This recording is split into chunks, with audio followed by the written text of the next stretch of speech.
your daily dose of sports and fun. This is the Morning Drive Podcast from Double T 97.3, presented by Cantex Roofing and Construction. I'm Mike Hebert, owner of Cantex Roofing and Construction. Every day is game day, and we'll get it right when it comes to your roofing, construction, windows, and mirrors. Call Cantex Roofing and Construction today. Together, we are one serving you. Scorigami. Do you know what a scorigami is in the NFL?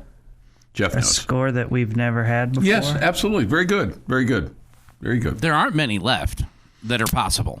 There was one on Sunday. There was one on Sunday? Yeah. There was one on Sunday between the Texans and the Jacksonville Jaguars. 36-29 has never happened in the history of the NFL until Sunday. That's when, after the Texans returned the ball for a last-second score and declined to go for the extra point, we had the NFL scorigami for the third time this year. It's the 1,094th unique score in NFL history. The Bills' Week 1 victory, 41-40, was a scorigami. And the tie between the Cowboys and the Packers was a scorigami as well. So there you go. If you need a conversation starter for any of your conversations today, you can, or maybe an ender. I'll end with this. Maybe like that. That'd be good for you. I'll end with this, and then you just walk away, as opposed to starting a conversation. That way you can end them. I don't think I've ever used that term. I don't think I'll ever say I'll end with this, unless I'm giving a speech or something, maybe. Yeah. I think at the point where I'm having to say a sentence to say I'll end with this, I'll just walk away. You just walk away. I'll just walk away. It'll look like this. I will end with this. Poof. Although, I mean, does it work that way? Like if I say I'll end with this, that the other person can't say something back to continue this conversation? Is there a rule that comes with that? Possibly. I mean, you should try that with the lucky lady. I'll end with this. I'll end with this. She might say that. She might take him up on that offer. I don't know that we do that. Take me up on that offer. I'll end with this. Yes, it'll be the end for you after that. For me. Yeah. Boy. I'm really comfortable with you giving that a try. I'll end with this. I'll end with this. Yeah.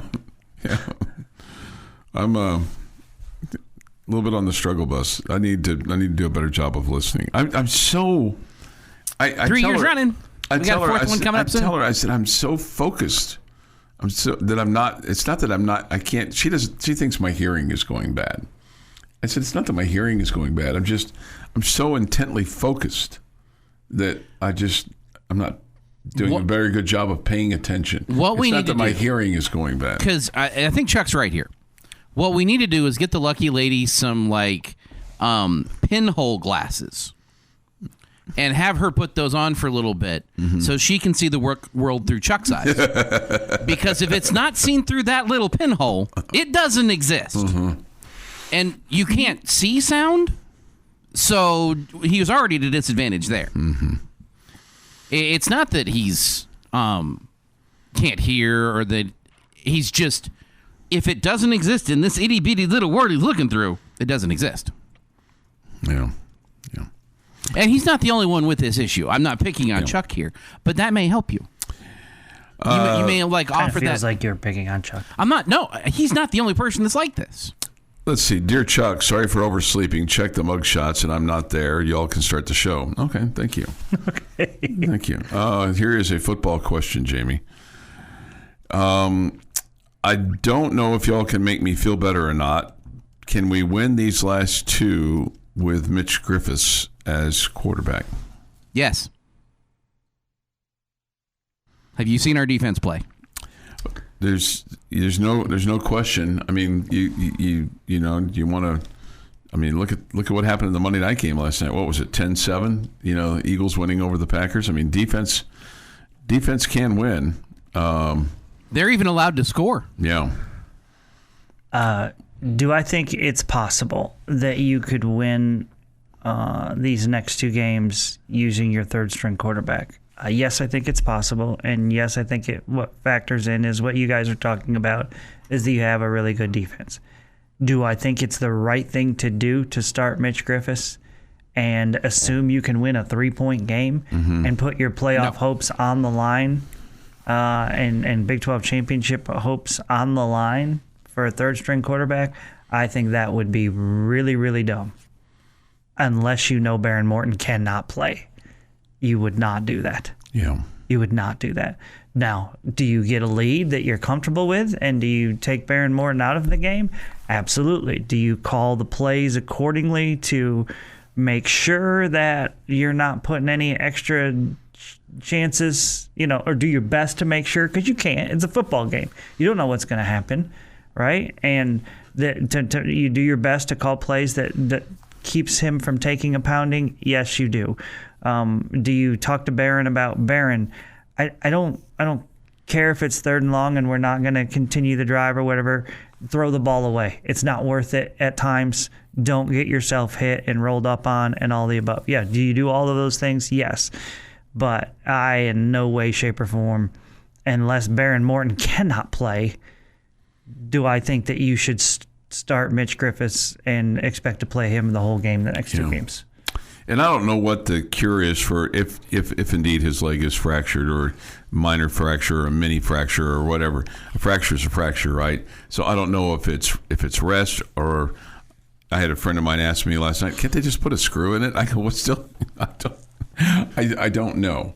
I don't know what put a screw in your ankle. Are you able to play in 5 days? Or in your fibula or wherever, yeah. Or wherever it is, your shin, your whatever. Are you able to play in 5? I wouldn't guess so. I wouldn't either. And and we haven't yet invented bone glue. Yeah. That's what we would need. Yeah, and the other thing is duct tape maybe. I mean, I see a lot of cars rolling around Lubbock in 100-mile-an-hour tape. Probably Barron would probably only need like 18-mile-an-hour tape. Yeah. I do wonder, like, if he didn't play this week, you'd have this week and then the next week, to rest him up a little bit. I mean, you do have a bye week next week. I do think you're going to need him against West Virginia. I feel like that they're playing much better football. They are. Plus, it's a road game. All of the above. I don't think UCF's a terrible football team either. I'm with what you're putting down, Jimmy. You play in Baron Morton until you're comfortable in that game. Yeah. And people have asked, what about Saturday's game? When we talked about this yesterday, it was like, okay, when were you comfortable? When it was about 7 minutes to go, or when there were 3 zeros on the scoreboard. Yeah, right. Because they I wasn't comfortable after 26-7. I didn't think that was the right time. Yeah, I'm with you on that. The Morning Drive podcast from Double T 97.3 is presented by Cantex Roofing and Construction. Time for this day in sports history. Today is November 11th, 2025. Here's Jeff McGuire with this day in sports history. I thought you could do it the other way. 11/11/2025. No, it's the 11th day. I was saving that for you. I thought that's the way you were going to start us off. I was saving that. I'm saving that for you because that's you do that. Well, yeah, but this is like the one day that makes the most sense to do. The 11th day of the 11th month, 2025. Here's Jeff McGuire. 1943. New York Yankees pitcher Spud Chandler wins the AL MVP. St. Louis Cardinals outfielder Stan Musial wins the National League MVP. Okay. 1960. Record New York Knicks crowd for the 3rd Madison Square Garden venue on 49th Street in New York City. 18,499 people see the Knicks beat the Syracuse Nationals 112-108. The Nats. Fast forward to 1981. Major League Baseball's Los Angeles Dodgers pitcher Fernando Valenzuela becomes the first Major League Baseball rookie to win a Cy Young Award. Milwaukee Brewers' Raleigh Fingers takes the AL award. 2017. Kiki Kuti had Texas Tech's first game opening kickoff return for a touchdown since 1973. And the Red Raiders went on to end a 4-game losing streak with a 38-24 win over Baylor. I wonder what he's up to these days. Being awesome. I always liked him. Mm-hmm. I think he's coaching. You think he's coaching? I think he's coaching. Okay. I think he was an assistant coach with the Texans for a little bit after his career ended. I think that's right. And on this day, In 2023, Gino Garcia hit a game-winning 30-yard field goal with 3 seconds to play, and Texas Tech upset number 19 Kansas 16-13. The Tech defense held KU to less than half of their season average of points on the road. It's always weird to say this. Every year I say this because we're never here on the day that it would make sense to say this. It's National Sunday Day. Okay. But Just it's pick one? Tuesday. Pick one? No. You have to, somebody else has to pick it for you. Okay. Well, you always do that to me. I'll say it's Donut Day, and you'll say Donut Day. Pick one, anyone. Sandwich Day. Pick one, right. anyone. And then I say, you ask one? the same question, you get the same answer. So I gave you a different answer. Yeah. Looking for a different solution. Okay. I'll take strawberry. Demi Moore, 63 today. Stanley Tucci is 65. And Clarissa Flockhart is 61. Who? Clarissa Flockhart. Oh, Clarissa. 61. Okay, thank you. And on this... Now who is that? You were like, oh. She's an actress. Okay. All right. Yeah. Good enough. I'm counting it. And on this day in 1918, as we alluded to earlier, at the 11th hour, on the 11th day of the 11th month of 1918, the Great War comes to an end. Unfortunately, the peace treaty that was officially ended what would become eventually known as World War I. The Treaty of Versailles of 1919 forced punitive terms onto Germany that destabilized Europe and laid the groundwork for what would soon be becoming known as World War II. And that is this day in sports history. This day in sports history. Thank you. Worst document ever. Treaty of Versailles. Okay. Worst document ever. All right. Just looking for any kind of what is he doing now? I don't see anything on Kiki Kuti now. In terms of what he's doing. Somebody brings us attention to it. I had not seen these comments until just now. Has the article with Kirk Herbstreit's extremely kind words about Lubbock and West Texas been mentioned? No. Quite a nice plug from someone who has been all over. He was on a podcast yesterday with Joey Galloway, okay, and talked about the hospitality here. And he talked about Texas Tech. First, he said, Texas Tech looked very complete, like they've looked all year. We wondered how they would still look complete, ability to run, ability to throw it, ability to play defense, special teams, and they did. And then, so after he praised the play on the field, he talked about Lubbock. He said, by the way, the hospitality in Lubbock, Texas. I don't know if you've ever been to West Texas, the nicest human beings on the face of the earth, collectively, no matter where you went. It's just gratitude and appreciation for the football team they have, for the coach that they have, for game day being there. They're just high on life, Jamie. Just happy, proud of where they're from, and it came across everywhere we went. And then he said about the students, if you're looking to get me to pick up on where America is right now, head down to Lubbock, Texas. If you need a weekend to just feel good about red, white, and blue in America, they care about their families, they care about their country, they care about the state of Texas, they care about football. So how about that? That's very nice of him, and all very true. So that's cool. I mean, we get grouchy every once in a while, get out of sorts, but by and large, we're a pretty good group, I think. Yeah, it's funny how what winning does for you, right? right. Sure does. Yes. Yeah, everybody's happy right now. Right.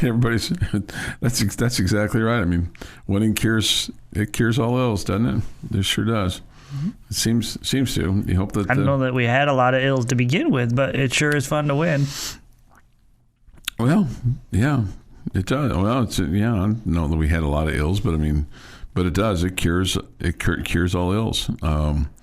No question about it. So, had you lost to BYU, all we would be talking about this week is the ineptitude of the red zone offense going 0 for 5 with your 5 field goals if we had lost. Yeah. But because Tech won, we are celebrating our kicker of the week. Yeah.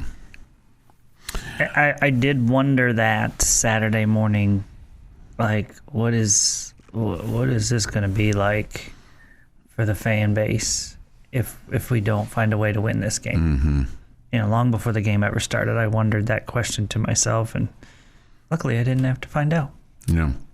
According to AI, Kiki Kuti signed with the DC Defenders in early 2024. That's the last known whereabouts of Mr. Kuti. I'm sure he's somewhere, probably maybe doing well, maybe getting ready for his next adventure. Who knows? But we shall see. 6:53 this morning here on the Morning Drive. We'll have Red Raider basketball on the air for you tonight. They take on the Fighting Illini of Illinois. They'll get to see the TJ Shannon banner hanging there at that arena. Exciting. It's exciting.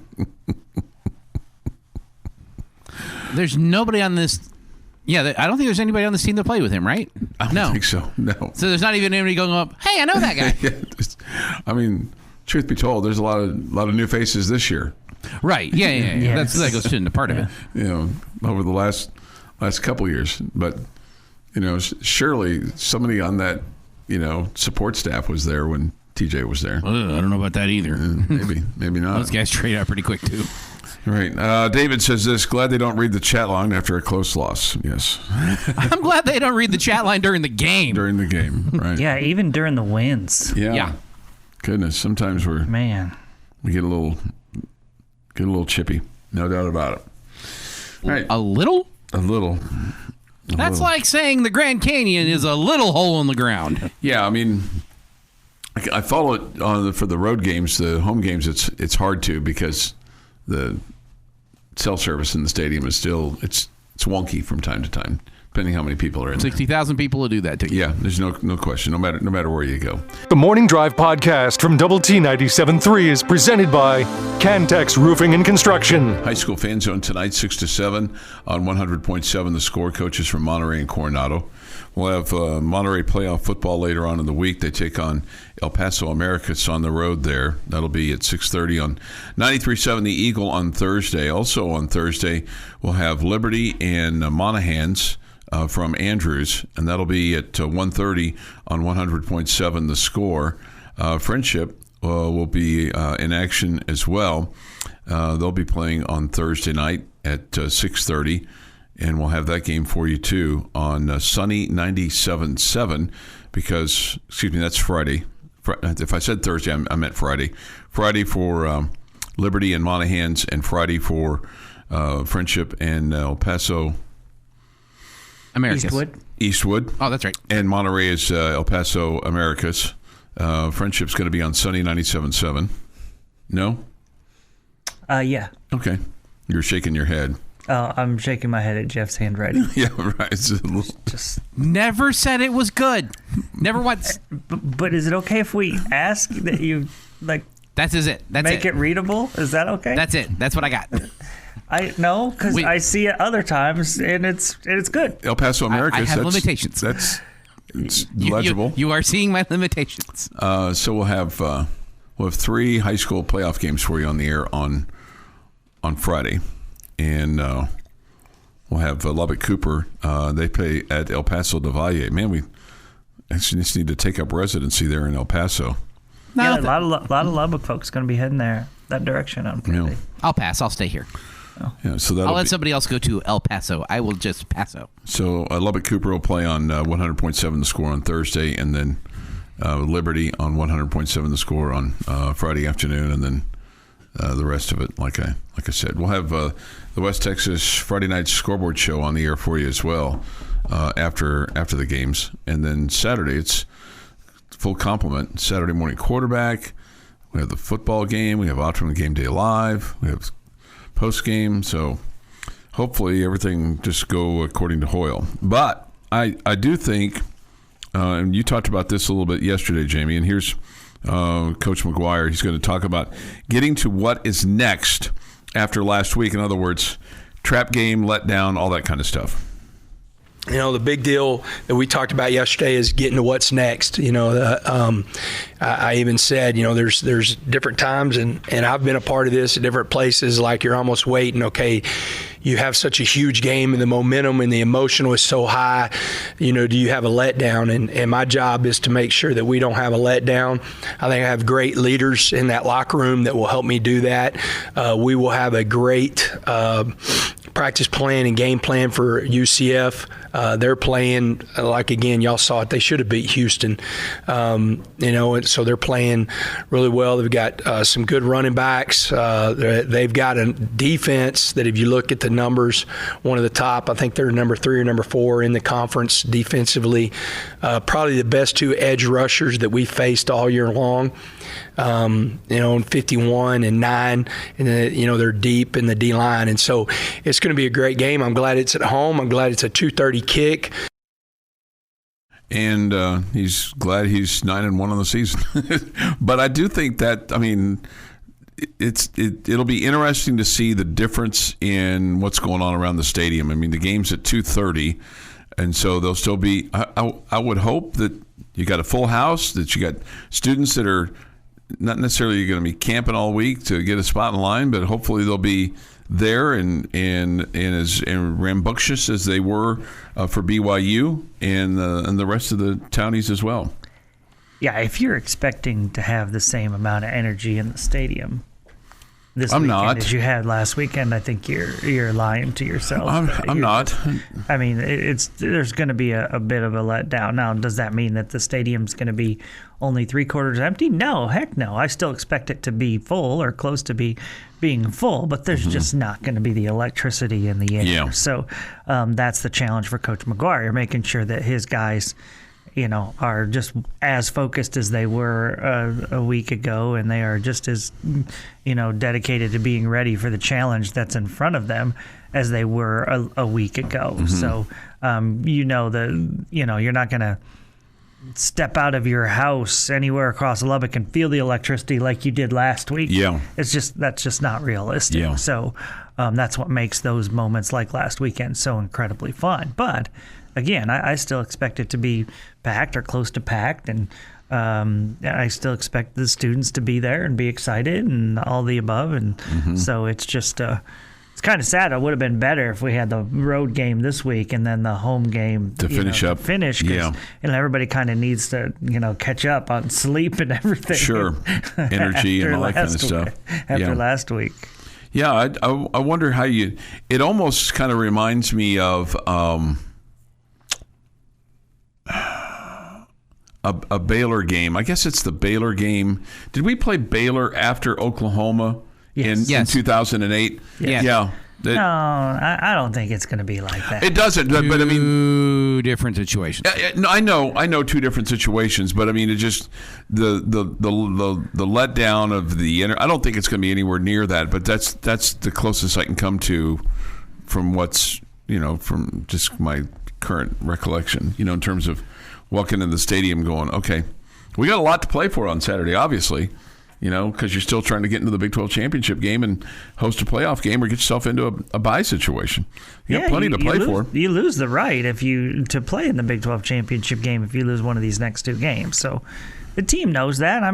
The fans know that. I just think it's going to be hard to have the same electricity and energy from the fans that you had last time out. It just feels a little bit different. Even the horse was, I don't know if they used horse A or horse B, because my understanding is they've got one horse that's, warm and friendly but doesn't run as fast, and then one horse that, maybe not as friendly around people, but flies like the wind.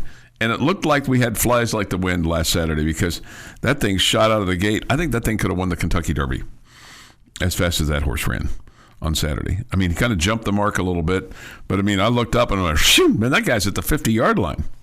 And it was no Shetland pony that was running on Saturday. That Master Rider, she was holding on for all she had. And that horse was, it was down to the end zone before you could say, whoa, Nelly, because it was there. That whole horsepower thing coming out. It had some real horsepower. Had real horsepower. That's the kind of analysis you can only get right here on the morning drive. Yeah. Right. Yeah, find that somewhere. I dare you. 7:23. If I said Tuesday, I meant Sunday. If I said August, I meant February. Okay, that's That's fair. That's fair. Yeah, checks out. Confused. When Chuck was talking about Wednesday and Thursday, I was kind of got confused on what day it was on the board up there with regard to the high school stuff. I think we got BYU's best shot. Don't think we got the best game from Utah. Okay. And probably part of that thought process is that Devin, I almost called him Eric, that Devin Dampier was we found out after the game banged up a little bit. Not completely healthy. Yeah. If Cincy and Texas Tech went out and ended up tied, I was assuming the highest ranked team would get home in the CCG, whatever that means. Conference championship game. Okay. Conference championship here's game. the good news, Chuck. Yeah. Okay, if it's Tech and Cincinnati and they both win out, either side, your colors will be right. Yeah, you'll be fine. Nobody will know that you're in the middle of the Cincinnati section wearing your black and red. The whole goal was to get to the Big 12 championship game and see what you can do beyond that, because we've never been there before. That's goal number one. There's other goals as well. I mean, obviously, college football playoff, win the whole damn thing. I got it. 7:24 this morning here on the Morning Drive. Did you not apply your Lowry Field home/visitor logic when the lucky lady asked? I thought you had this down, Chuck. Again, I feel like that guy's being facetious, Chuck. A little bit. A little sarcasm there. This is the Morning Drive Podcast from Double T 97.3, presented by Cantex Roofing and Construction. Jamie's question of the day on Double T 97.3, presented today by someone not named Jamie, is brought to you by Connecticut of West Texas. Alrighty, guys, giving Jamie a day off on the question. It is safe to say, if I were to say Texas Tech will win the next two games because of their defense, we would all agree with that, right? Sure. Possibly. Well, you have just blind looking right now. If we had to guess, it would be the defense. Okay. So, with that in mind, the question I'm asking today has an infinite number of answers, but I'm looking for the lowest answer that you are comfortable with saying. Kind of a scoregami kind of deal here. Kind of. How many points does the offense need to score for the Red Raider football team to go 2-0 in the next 2 weeks? What's your magic number? My magic number. 27. 27. 27. So like a 17-point win, a 17-game and a 10-point game, you think would be enough to win the next two games? Yeah. I don't know that I would feel like really comfortable watching that or listening to that, but I think that your defense has shown that they can get off the field.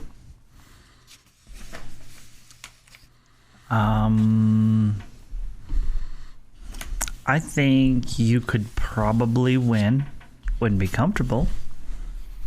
I think you could probably win against UCF scoring 20 points. I would be surprised if they got to 20. And then against West Virginia on the road, that's an offense that seems to be kind of finding its footing a little bit. I'd say you need to be closer to 25 to make me comfortable. So 45 points. I'm in the neighborhood of Jamie. I'm a little lower than that. I just don't see this defense, with what you have left on the schedule, giving up 40 points combined. Do you know what you've given up on average in Big 12 play? Yeah, and the offenses that you're facing and who you have faced already and absolutely dominated. One of these is at home. One of these is on the road. That makes a little bit of a difference, but it balances out. for me. So if your offense can score 42 points, so win 21-21, have 21 twice and 20, giving your defense 20, you walk away with 2 1-point wins. I'm asking the offense to score 3 touchdowns a game the next 2 games. See, and that locks in the wins for me. So here's what I'm counting on, what you really can't count on. First of all, your defense You didn't get 3 touchdowns this week. Yeah, first of all, your defense is averaging giving up 13 points in Big 12 play. I think your defense is also going to score in the next couple of weeks. So you asked about the offense. The offense, if the offense scores, between 27 and 35 points in the next 2 weeks, I'm pretty sure your defense is going to score somewhere around 14 to 21 points next couple of weeks. You're pretty sure. Well, I mean, I feel good about it. How about this? I feel good about it. I feel good about your defense scoring in the next couple of weeks, or certainly putting you in a position where you're in the red zone, where even if your offense stalls, Stone Harrington can go out there and kick a field goal. I'll take the bet. 2 or 3 scores over the next 2 games. Yeah, I'll take the bet, and if you lose, you have to take Jeff to lunch. I take Jeff to lunch. So if Chuck wins, what happens? I'll pay for you guys to have lunch. You don't want to join us. See, I think if I win, you should have to join us for lunch. That would be painful for you. I'm not taking the bet. He's got to work though. He has a job at lunch. I play tennis at lunchtime. I don't want to eat lunch. Hey, yeah. The world is my oyster, man. I can go to lunch whenever I want. Oh, we're well aware. I can go to lunch at 10:30 if I want to go to lunch at 10:30. Well, when the alarm goes off at 4, sometimes lunchtime is 10:30. Yeah, well, that's the truth. That's the truth. I mean, your confidence in that we're going to score 2 or 3 times on defense the next 2 weeks is a couple times. Is awesome. I wouldn't be shocked by it though. I mean, it happens. Yes, no doubt. I mean, it wouldn't shock me because your defense has been great, but to predict that you're going to score a couple times, 2 to 3, yeah, in 2 games that's pretty bold. Some numbers here from the Yates Flooring Center chat line. One person says 48. Juan M says at least 30 in each game for me. Oh, Juan, you don't need that many. Well, he said, I mean, Jeff, I think part of Jeff's question was comfortable. Yeah. Yeah. How many points? Well, I was also looking for the lowest number. Somebody else says 3 touchdowns or 7 field goals. You got the extra points for that, too, to make it 21? Well, I was including the special teams. I'm talking about this person. I was talking about this person. Yeah. To me, this is because you got 2 different games, and what do I expect? I don't expect either one of them to score 20 against the Red Raiders. But that being said, I mean, in my prediction for West Virginia, I'm giving them the possibility of that they could have a good day, or we could have a slow day on the road, and they can get to 24 or something like that, or 23 against Tech. I can't see them scoring 35 against the Red Raiders unless you're just, I mean, there's multiple pick sixes or something. But, I just, again, I want to be comfortable, and that's why I, felt like 25 gave me a little space there. Yeah. The road game. I think Barron's going to be done playing because of Texas Tech's choosing, not because he's injured by, midway through the third quarter, if not before. I think you're just going to get out there and beat the living daylights out of them, and take care of your business. That would be great. That would be phenomenal. It feels like it would be. I'd be a little bit surprised if it happened before the start of the fourth, but if you really blew them out and it was, if you're up 35-7 with 6 minutes to go in the third quarter, 7 minutes to go in the third quarter, I'm not pulling him. You're not comfortable at that point in time? Not halfway through the third quarter, no. 35-7? No. Well, I am. I'm like, hey, Barron, go get yourself a Coke. Get to the fourth quarter. Go sit in the suite and have a hot dog with Mrs. McGuire. Your daily dose of sports and fun. This is the Morning Drive Podcast from Double T 97.3, presented by Cantex Roofing and Construction. Double T 97.3 and Double T 97.3.com. With Jamie Lent and Jeff McGuire, I'm Chuck Heinz. First United Bank Studio is open today, and so is the Yates Flooring Center chat line, and so is the Visual Edge IT hotline. I have not asked you this question this week. And usually, I'm excited about the start of baseball season.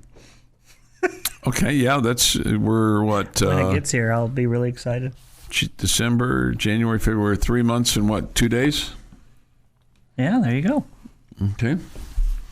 So we're like under 100 days. Under 100 days for baseball. Okay, that's not what I was going to ask you. What I was going to ask you is, what's your confidence level for Saturday's game against UCF? Is it 95%? Yep. Okay. Okay. That's what I was going to go with. Okay. I think that's a good number. I don't think they're a terrible team, but I think you're just so much better. Yeah, I mean, and I think now, the teams that you're playing that you have left in terms of the regular year, UCF and West Virginia, they're looking to be spoilers at this point, right? I think that. Well, I think that yes is the answer to that, but at the same time, I don't think that's their only goal. I think what they're looking at right now, I think West Virginia is saying, hey, let's get bowl eligible. Let's continue to play well and see if we can get ourselves bowl eligible. And even if we don't, take some momentum towards, next season. And I think if you're UCF, you're definitely looking at trying to get bowl eligible. So I think that's their biggest thing right now. It's not about spoiling Texas Tech. It's about, hey, we want to win games so we can get to a bowl game. And for UCF, they finish with at Texas Tech, at home against Oklahoma State, and then they go to Provo to take on BYU the Saturday after Thanksgiving, which is the 29th. For West Virginia, they're in the boat of, well, they've got 2 games left. They are they're 4-6, so yeah, they've got to win out. But they play this week, and then they're off in between. They're off the week of the 22nd, and then they play Texas Tech, so they have a bye week, just like us. Yeah. Their deal's tougher because they got to go to Arizona State. Oh, that's a former Rich Rod school there. Ew. And we're a former Rich Rod school too, for maybe a few hours, a few minutes. I guess you could technically say that. Yeah. Back in hang on. Oh, is he at Arizona? No, him being here for like 15 minutes. Yeah. When he didn't get hired. Well, he was going to be hired, and then he wasn't. Then he decided not to be hired. But that he was hired, yeah. And then not. And then not. And then. Yeah, it wasn't in Arizona, not Arizona State. Maybe it's Arizona. Yeah, it's Arizona. I think he coached at Arizona. I think you're right about that. Let's let the facts get in the way of a good story, Jimmy. Okay. But yeah, you're right. I think you're right on that. I think you're. As soon as I said that, I'm like, is that Arizona or is it Arizona State? And it'll be. It was Arizona. Arizona. Okay. He was there from 2012 to 2018. But he really belongs at West Virginia, doesn't he? You'd have to ask him that. I think he really belongs there. I mean, he was. I mean, that's his home.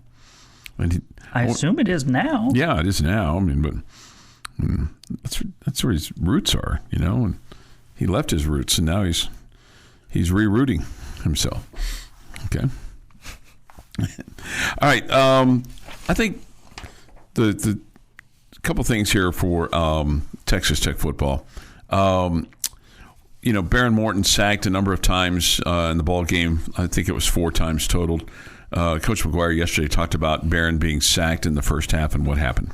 Yeah, there's two of them that was on him, and it wasn't holding on the ball too long, but like there was two that there was no pressure and he escaped in pressure. So what starts happening, and this happens, we do the same thing with quarterbacks. If you know that a quarterback is going to have a certain way that he's going to move, then we're going to target that way, and almost push him into the pressure, and he'll be the first one to tell you. I mean, there's 2 of the 4 sacks that were directly on him, and you just got to, sometimes I think, if you go back over the years and you look at different quarterbacks, I mean, I think Patrick would tell you that, you're extending plays and you can extend plays and you almost have to extend plays. You don't have to extend plays with this team. You got to play the next snap. Get the ball out of your hand. Don't get hit because we got a defense. You don't have to put yourself in that harm's way because we're going to get the ball back to you. I wonder how you change that mindset for a guy like Baron Morton, who's probably always kind of had the thought of, hey, if it's to be, it's up to me, so to speak. Not that everything is on him, but you're the quarterback, the most important position on the field. But now you have this defense that you don't have to score 28 points in a ball game to win. Maybe 21, but and I think that last point of, hey, don't get hit, throw the ball away. Yeah, and you are in that situation with his health being so important at this point. Now, there were a couple of them that he took where he held the ball too long and it was on 3rd down. And I don't have a big issue with those on 3rd down because it's, if you throw the ball away, it's not live to play the next down. It's the drive is over, right? So you're going to hold it a little bit longer. And I know that's a possibility you're going to give up 5, 6, 7 yards of field position, but that's not normally, unless you're in field goal range, not that big of a deal. And that was the case with, I think the first 2 for Barron on Saturday was 3rd down, and so he's holding, trying to wait for somebody to come open, and they really never did. But the issue at hand here is not the field position. It's not about, hey, we need to continue drives. It's, dude, we got to have you healthy. Yeah. And so whether it's 3rd down and 75 or it's 1st and 10, don't be taking hits.